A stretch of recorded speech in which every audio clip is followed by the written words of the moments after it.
Hello friends and welcome to my channel Infogly. Hope you guys are fit and safe. मेरा नाम प्रगति है और मैंने आपको अपने लास्ट वीडियो में बेसिक फंक्शंस और फॉर्मूला के बारे में बताया था। ऑटोफिल कमांड हम किस तरीके से यूज करते हैं मैंने आपको ये बताया था। हम सिंपल कैलकुलेशंस किस तरीके से इंसर्ट करते हैं अपने एक्सेल में, और मैंने आपको बताया था जब हम फॉर्मूलाज इंसर्ट करते हैं तो उसमें जो एरर हमें एक्सेल में शो होते हैं उस पे हम किस तरीके से उनको चेक कर सकते हैं या उन्हें इग्नोर कर सकते हैं। आज हम बात करेंगे कुछ फॉर्मेटिंग टूल्स के बारे में, जैसे कि करेंसीज और परसेंटेज, और हम किस तरीके से स्टाइल्स क्रिएट करते हैं एक्सेल में, और हम फाइंड एंड रिप्लेस कमांड के बारे में मैं आपको बताऊंगी। और मैं आज आपको डिटेल में कंडीशनल फॉर्मेटिंग हम किस तरीके से यूज करते हैं वो बताऊंगी। सो चलिए स्टार्ट करते हैं। सबसे पहले बात करते हैं फॉर्मेटिंग टूल के बारे में, जिसमें मैं सबसे पहले आपको परसेंटेज जो हमारा यहाँ पे आप देख रहे हैं इस सिंबल को कैसे हम यूज करते हैं इस फंक्शन को ये बताऊंगी।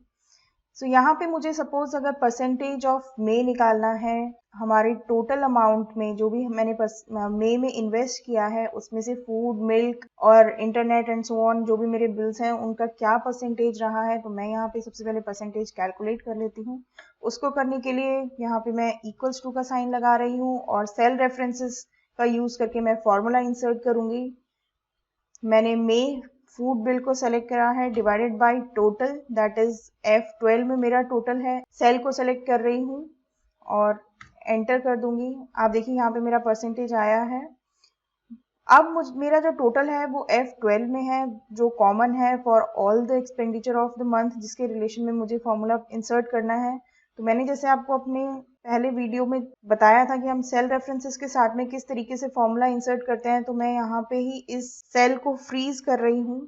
डॉलर साइन लगा के हम सेल को फ्रीज करते हैं। आप मेरे लास्ट वीडियो को देख के वहां से रेफरेंस ले सकते हैं।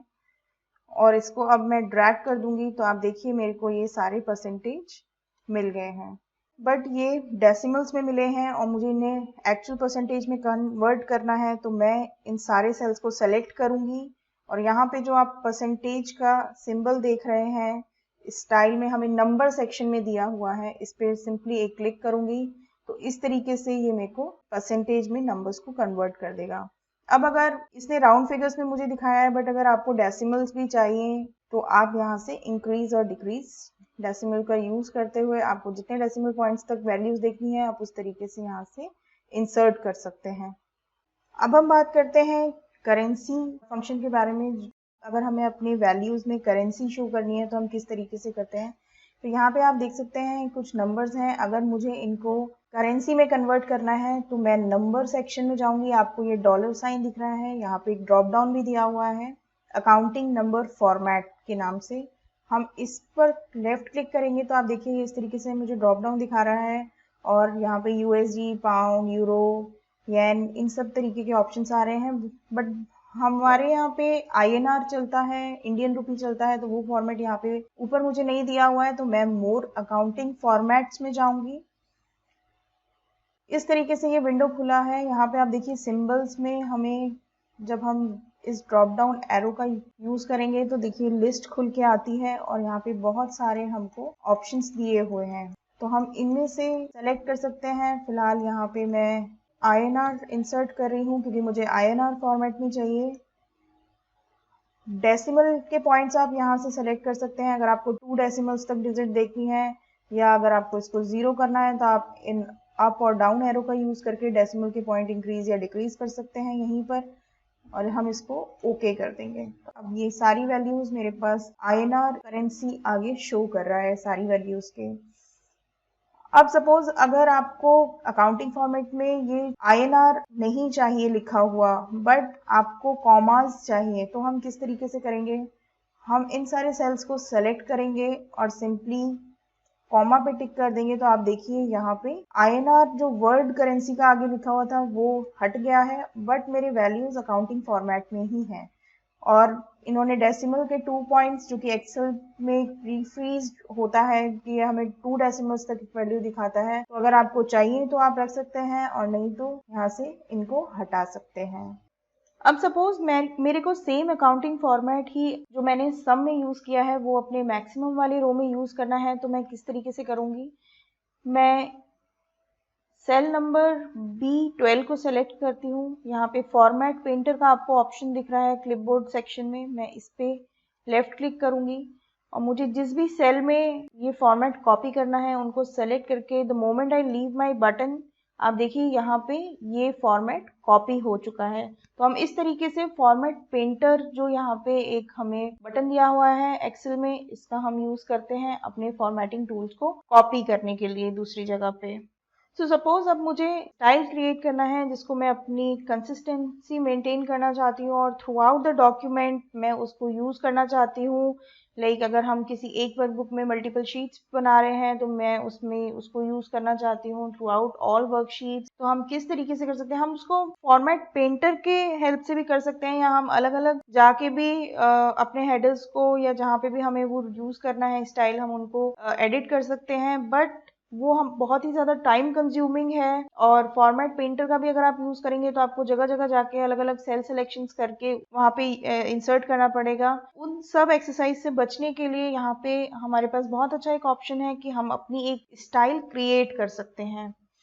कई बार ये होता है कि हम अपने हिसाब से अपने फॉर्मेटिंग ऑप्शंस को यूज करते हैं और हमें लगता है वाओ हमने बहुत ही ऑसम काम किया है, बट हम जब अपने ऑडियंस को शो करते हैं तो उनकी तरफ से कुछ मॉडिफिकेशंस आ जाते हैं। जैसे मेरे साथ कई बार ऐसा हुआ है कि मैंने कोई अपने हेडर्स में बैकग्राउंड कलर दे दिया, बट जब मैंने अपने बॉस को शो किया तो उन्होंने बोला कि नहीं ये तुमने ब्लू कलर का कर दिया, बट मुझे यहाँ पे अपना लोगो कलर का बैकग्राउंड चाहिए था जिस कलर में हमारा लोगो है। तो अब मुझे लगता है कि ये 40 पन्नों का डॉक्यूमेंट है और मैं इसको किस तरीके से फटाफट से चेंज करूं और इनको दोबारा से अपने शीट्स दूं। तो उसके लिए क्या होता है, हम स्टाइल अगर क्रिएट कर लेते हैं और हम उस स्टाइल को यूज करके और अपने डॉक्यूमेंट पे अगर काम कर रहे हैं तो वहाँ पे बहुत ही इजी हो जाता है हमारे लिए कि हम सिंपली स्टाइल में जाके मॉडिफिकेशंस जो भी रिक्वायर्ड है वो करके सेव कर दें और जहाँ जहाँ पे हमने वो स्टाइल यूज किया होगा वहाँ पे ऑटोमेटिकली हमारी एक्सेल वर्कशीट्स वो मॉडिफिकेशन पिक कर लेती हैं। अगर हम स्टाइल क्रिएट करके रखते हैं तो ये हमारे लिए काफ़ी हेल्पफुल होते हैं। अब यहाँ पे आप लोग देख सकते हैं मैंने रो नंबर 3 में कुछ फॉर्मेटिंग टूल्स ऑलरेडी यूज़ किए हुए हैं, बट मुझे अपना एक नया स्टाइल क्रिएट करना है तो उसके लिए मुझे पहले ये टूल्स को क्लियर करना पड़ेगा। तो हम क्लियर करने के लिए क्या करेंगे, होम टैब में एडिटिंग का जो ये ब्रेकआउट है इसमें क्लियर का ऑप्शन हमें दिया हुआ है, मैं को ड्रॉप डाउन को सेलेक्ट करूंगी। यहाँ पे ये इस तरीके से हमें लिस्ट खुल के आती है, मैं क्लियर फॉर्मेट्स को यूज करूंगी। तो आप देखिए क्लिक करते ही यहाँ पे मेरे सारे टूल्स जो थे वो गायब हो गए हैं और प्लेन टेक्स्ट अब यहाँ पे रह गया है। तो अब मुझे जब अपना कोई स्टाइल क्रिएट करना है उसके लिए मैं एक सेल सेलेक्ट कर लेती हूँ, मैं A3 सेल सेलेक्ट कर रही हूँ। इसमें जो भी मुझे टूल्स अप्लाई करने हैं वो सारे अप्लाई करती हूँ। मुझे बैकग्राउंड का कलर ब्लू रखना है, फॉन्ट का कलर मुझे वाइट करना है तो मैं वाइट सेलेक्ट कर लूंगी। बोल्ड करना है, यहाँ से फॉन्ट चेंज करना है और मुझे इसका फॉन्ट साइज इंक्रीज करना है। बॉर्डर मैं थिक बॉर्डर यूज कर रही हूँ। इस तरीके से मैंने अपना ये सेल फॉर्मेट कर लिया है, जो भी मुझे डिजायर्ड टूल्स थे मैंने अप्लाई कर लिए हैं। अब इस स्टाइल को मैं सेव करना चाहती हूँ तो मैं होम टैब में स्टाइल्स वाले ब्राउट में आप देखिए यहाँ पे हमें और भी ऑप्शंस दिए हुए हैं, कुछ ये फ्रीज हैं जो एक्सेल में रेडीली अवेलेबल है, इन टूल्स को भी यूज कर सकते हैं। बट अगर हमें अपना स्टाइल कोई क्रिएट करना है तो हम यहाँ पे नीचे ये ड्रॉप डाउन सेलेक्ट करेंगे। इस तरीके से हमें यहाँ पे ये ऑप्शंस दिखा रहा है। यहाँ पे आप देखिए न्यू सेल स्टाइल का ऑप्शन दिया हुआ है, मैं इसको सेलेक्ट कर लेती हूँ। अब मुझे इस स्टाइल को नाम देना है तो मैं इसको सुपर ऑसम स्टाइल का नाम दे रही हूँ और इसको मैं ओके कर देती हूँ। अब मुझे जिन जिन सेल्स में ये स्टाइल अप्लाई करना है मैं उन सारे सेल्स को सेलेक्ट कर लेती हूँ और यहाँ से आप देखिए ये शॉर्टकट ऊपर ही मुझे स्क्रीन पे डिस्प्ले कर रहा है, यहाँ से मैं इसको सेलेक्ट कर लूंगी तो जो भी मेरे सेलेक्टेड सेल्स थे उनमें मैंने ये स्टाइल एक क्लिक की यूज से ही अप्लाई कर लिया है। अब सपोज अगर आपको इसमें कोई मॉडिफिकेशंस करने हैं तो हम किस तरीके से करते हैं, मुझे अपने स्टाइल में मॉडिफिकेशन करने हैं तो मैं पहले ड्रॉप डाउन में जाऊंगी, यहाँ पे कस्टम में जो मैंने अपना सेल्फ क्रिएटेड स्टाइल है वो मुझे यहाँ पे दिख रहा है। मैं इसको राइट क्लिक करूंगी तो आप देखिए ये लिस्ट खुल के आएगी जिसमें मुझे यहाँ पे मॉडिफाई का ऑप्शन दिया हुआ है। जब मैं मॉडिफाई के ऑप्शन पे क्लिक करूंगी तो इस तरीके से ये बॉक्स खुल के आएगा फॉर मोर ऑप्शंस। यहाँ पे फॉर्मेट का हमें एक ऑप्शन दिया हुआ है, मैं इसको सेलेक्ट कर लूंगी तो देखिए ये इस तरीके से मेरे पास विंडो खुल के आया है जिसमें काफी सारे फॉर्मेटिंग टूल्स के टैब हैं like number, alignment, font, border, fill and protection.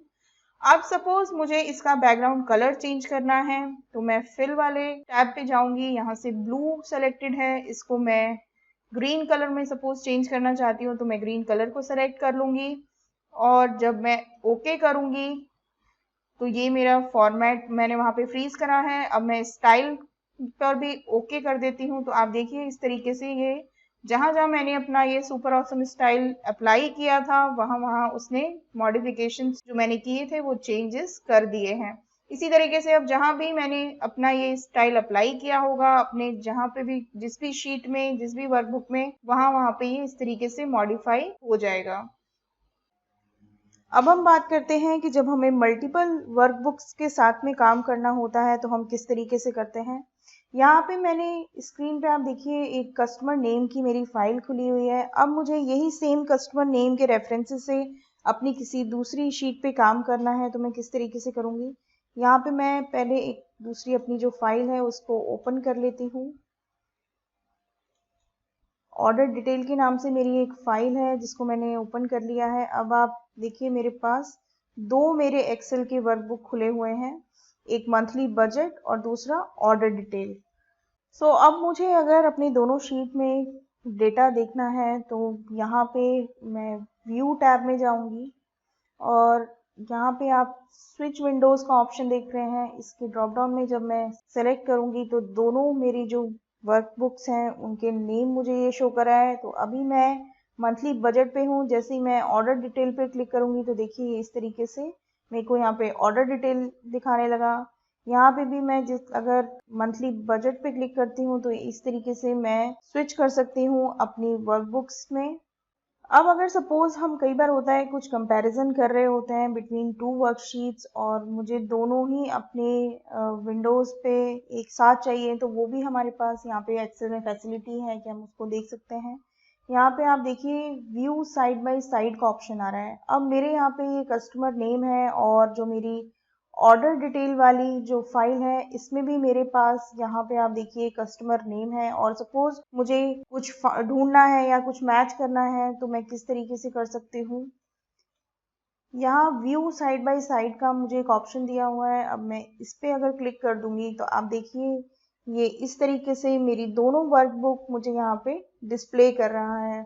अब मैं स्क्रॉल करके अपनी पहली वाली वर्कबुक पे भी काम कर सकती हूँ और इस तरीके से आप देखिए नीचे वाली वर्कबुक भी मेरी स्क्रॉल हो रही है। तो इस तरीके से भी मैं यहाँ पे कुछ अगर डेटा है जो मुझे देखना है मैच करना है, कई बार होता है हम कॉपीज क्रिएट कर लेते हैं और एक में एडिट कर लिया और हमें हमें याद नहीं रहता कि हमने दूसरे में वो चीज़ इंसर्ट की या नहीं की और हमें देखना होता है। तो अगर हम विंडोज़ पे स्विच करेंगे तो कई बारी मिस्टेक होने के चांसेस हमारे बढ़ जाते हैं और अगर इस तरीके से हम करेंगे तो हमारे चांसेस ऑफ मिस्टेक को हम मिनिमाइज कर सकते हैं।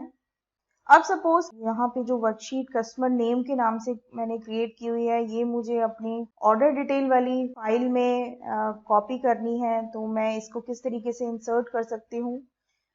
मैं यहाँ पे कस्टमर नेम वाली शीट पे आके राइट क्लिक करूंगी तो आप देखिए यहाँ पे मुझे ड्रॉप डाउन लिस्ट में मूव एंड कॉपी का एक ऑप्शन दिखा रहा है।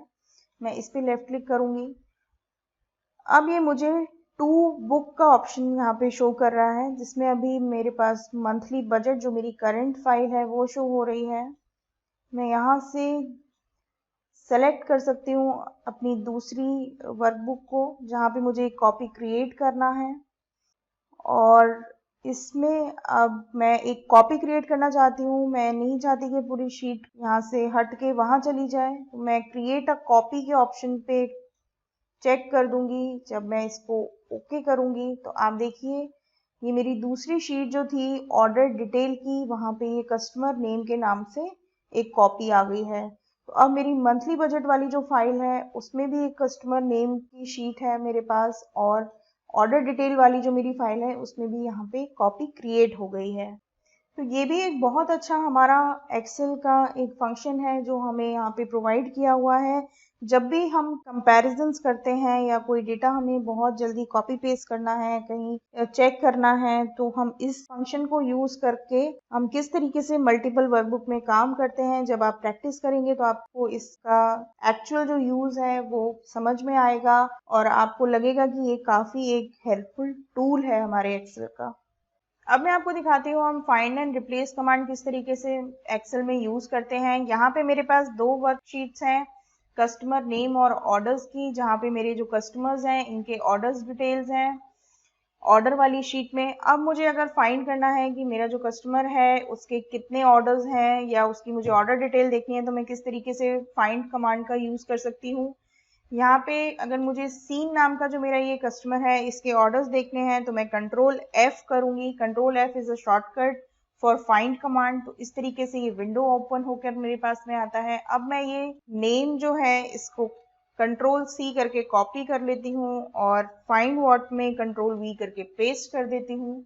अब जब मैं अपनी ऑर्डर शीट पे जाऊंगी तो देखिए ये फाइंड एंड रिप्लेस वाला जो विंडो है ये मेरे को यहाँ पे भी डिस्प्ले हो रहा है। अब मैं फाइंड ऑल करूंगी तो जहां जहां भी मेरे इस कस्टमर का नाम मैंने इंसर्ट किया हुआ है वहां वहां से मुझे वो सारे सेल्स दिखा रहा है। तो यहाँ पे ये G5 और G6 दिखा रहा है जहाँ पे मेरे इस कस्टमर के ऑर्डर्स हैं, उनकी डिटेल्स हैं। तो अगर अब मुझे इस ऑर्डर को इस कस्टमर के नेम को रिप्लेस करना है, मुझे ये पता चलता है कि नहीं ये ऑर्डर जो है ये सीन का नहीं किसी और कस्टमर का है, तो मैं किस तरीके से रिप्लेस कमांड यूज कर सकती हूँ। यहाँ पे आप देखिए इसी विंडो में हमें ये रिप्लेस का ऑप्शन दिख रहा है। अगर मुझे ये सीन कस्टमर जो थे उनका ऑर्डर क्लेयर के नाम पे रिप्लेस करना है तो मैं यहाँ पे मैंने क्लियर ग्रुप कंट्रोल V का यूज करके यहाँ पे कॉपी पेस्ट किया हुआ है। अब ऑर्डर डिटेल में अगर मैं रिप्लेस ऑल पे क्लिक कर देती हूँ तो देखिए यहाँ पे ये बोल रहा है all done, we made 2 replacements.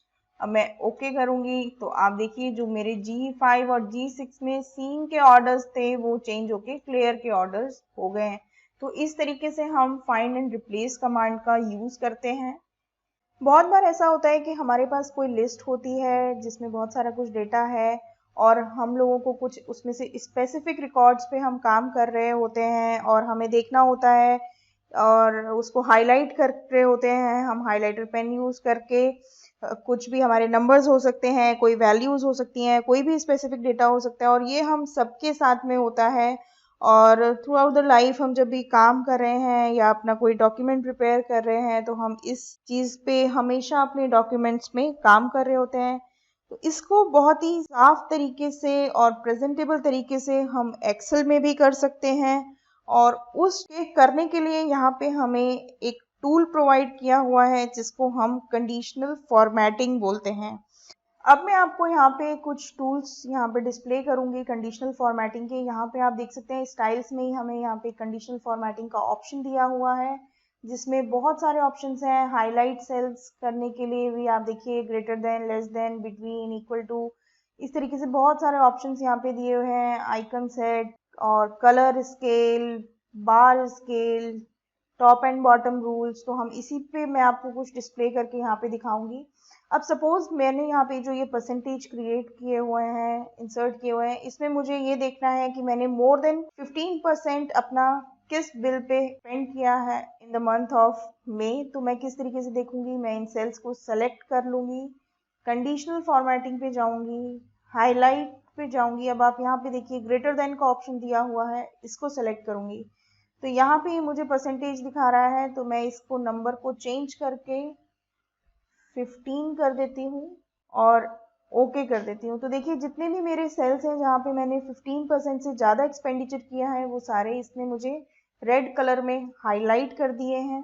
ऐसे ही अगर मुझे यहाँ पे देखना है कि मेरी ये जो बिल अमाउंट यहाँ पे लिखे हुए हैं इसमें कहाँ पे मैंने लेस देन 500 स्पेंड किया है तो इसी तरीके से मैं यहाँ पे 500 लिख दूंगी और ओके कर दूंगी। तो आप देखिए जहाँ पे मैंने 500 से लेस अमाउंट स्पेंड किया है वो सारे मेरे हाईलाइट हो गए हैं रेड कलर में। तो इस तरीके से हम कंडीशनल फॉर्मेटिंग के फंक्शंस को यूज़ करते हैं। अब अगर मैं इन सेलेक्टेड सेल्स में कोई भी चेंज करती हूँ, सपोज यहाँ पे मैं इसको 600 कर दूँ, तो आप देखिए इसने मेरे को फट से बता दिया कि ये मेरा 500 से ज़्यादा है। तो वो वहाँ से वो कंडीशनल फॉर्मेटिंग का जो रूल था, उसने जो हाईलाइट किया हुआ था सेल, वहाँ से हट चुका है। तो इस तरीके से हम बहुत ही क्विकली यहाँ से कंडीशनल फॉर्मेटिंग के जो टूल्स हैं इनको यूज़ करके अपने डेटा में हाईलाइट ऑप्शंस का यूज़ कर सकते हैं। So this is all about this topic. अब आप इसको ट्राई करिए और अपना एक्सपीरियंस मेरे साथ में कमेंट सेक्शन में शेयर करिए।